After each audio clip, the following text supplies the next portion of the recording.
So we're gonna go along Sukhumvit Road. It's gonna be about a 3-hour walk to get to the city center.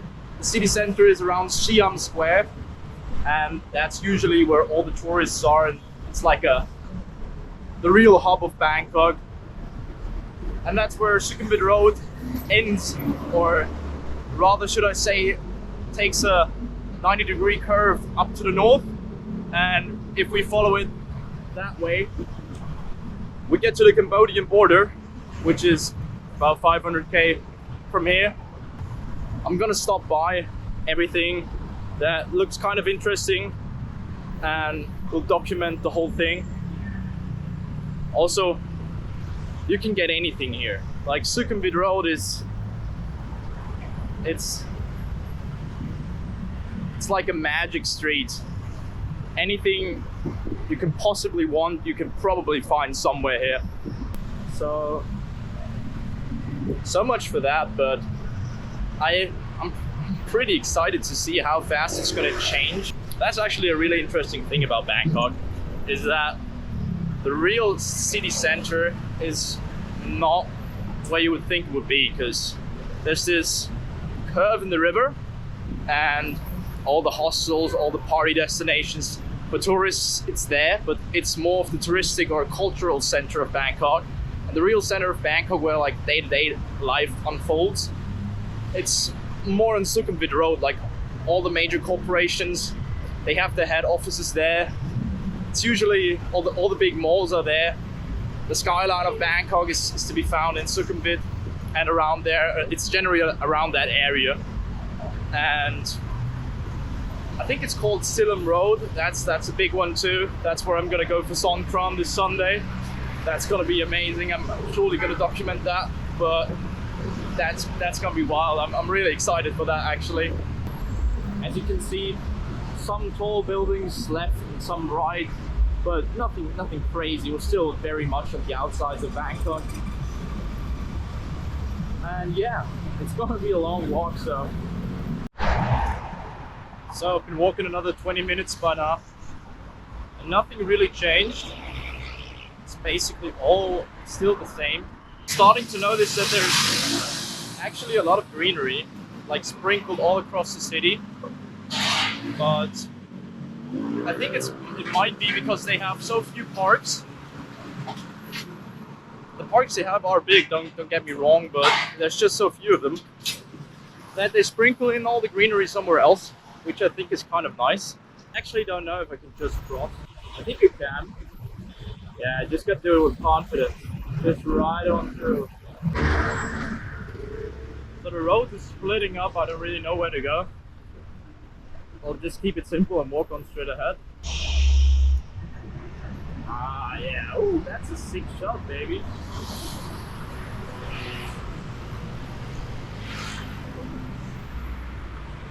Yeah, so see, there's no sidewalk, so I actually managed it picture perfect. I knew that.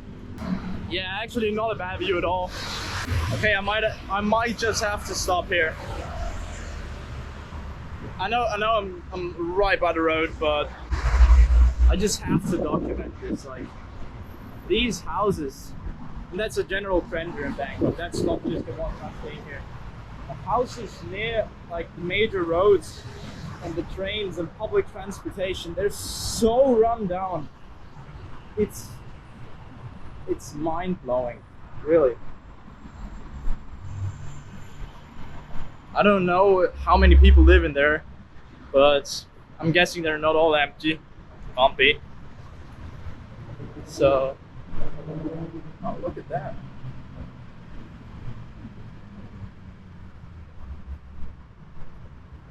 That looks pretty sick.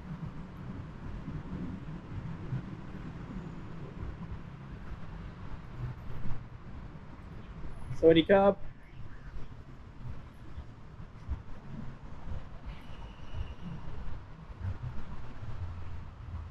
That's a cool ride. That's a really cool ride. I'm a third of the way now, and you can definitely see the difference by now. The buildings are getting increasingly more modern. Almost halfway there. skyline definitely is slowly progressing. A little further up ahead, there should be a park, and I'm gonna get a break there. Just chill for a bit. Oh, that second is actually pretty nice. Yeah, just a lot of greenery, and also very clean. I hear a lot of people have prejudice that Bangkok is such a dirty city and that it smells everywhere and reeks, but until now I can report no such thing, no. Especially like a bit more on the outside, everything is very, very tidy. Woo! Oh yeah.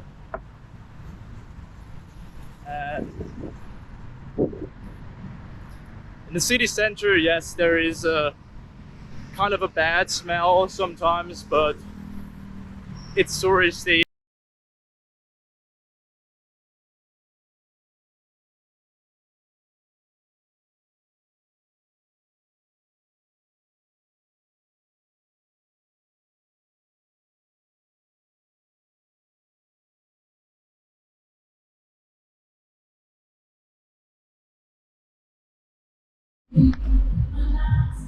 Okay, so now we're definitely getting closer and closer to the center.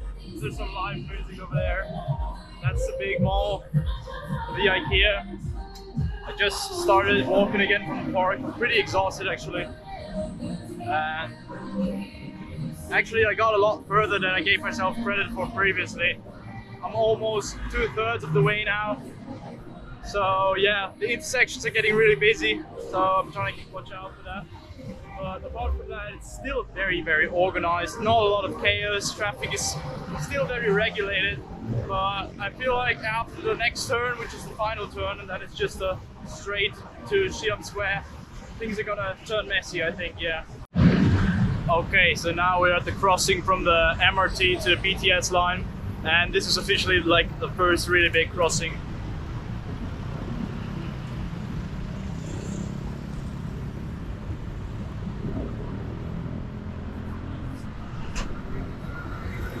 So yeah, but it's still quite a way to the city center, to Siam Square actually.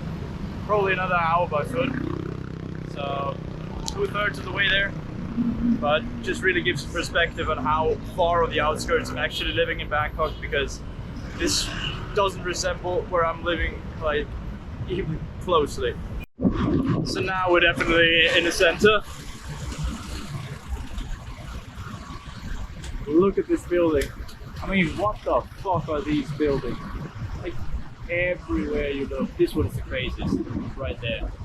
What the fuck? But it's just, it looks really, really cool. It looks very futuristic, especially this one. Oh, I imagine there was water splashing all over there from the pools when the earthquake happened like 2 weeks ago. Yeah, I think that's about right. So, this is it.